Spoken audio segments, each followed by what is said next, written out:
ലയനത്തിന്റെ ആ രാത്രി ശത്രുക്കളെ ഭയന്ന് അവർ സൗർ ഗുഹയിൽ അഭയം തേടി. ഗുഹയ്ക്കുള്ളിലെ മാളങ്ങളിൽ വിഷജീവികൾ ഉണ്ടാകുമെന്ന് ഭയന്ന് അബൂബക്കർ റളിയല്ലാഹു അൻഹു തന്റെ വസ്ത്രം കീറി ആ മാളങ്ങളെല്ലാം അടച്ചു. ഒടുവിൽ ഒരു മാളം മാത്രം ബാക്കിയായി. തന്റെ കൈവശം തുണിയില്ലാത്തതിനാൽ അദ്ദേഹം തന്റെ പെരുവിരൽ ആ മാളത്തിൽ വെച്ച് അടച്ചുപിടിച്ചു.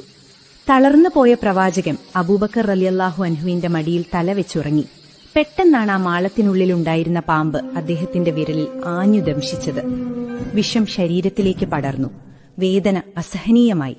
പക്ഷേ തന്റെ ഒരു ചെറിയ അനക്കം പ്രിയപ്പെട്ട റസൂലിന്റെ ഉറക്കം കെടുത്തുമോ എന്ന് ഭയന്ന് ആ മഹാൻ കല്ലുപോലെയിരുന്നു.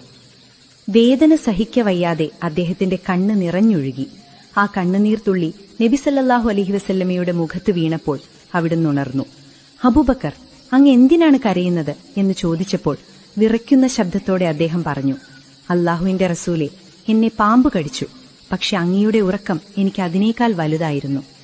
ഉടൻ തന്നെ കാരുണ്യത്തിന്റെ പ്രവാചകൻ സല്ലല്ലാഹു അലൈഹി വസല്ലം തന്റെ ഉമിനീർ അബൂബക്കർ റളിയല്ലാഹു അൻഹുവിന്റെ മുറിവേറ്റ ഭാഗത്ത് പുരട്ടി.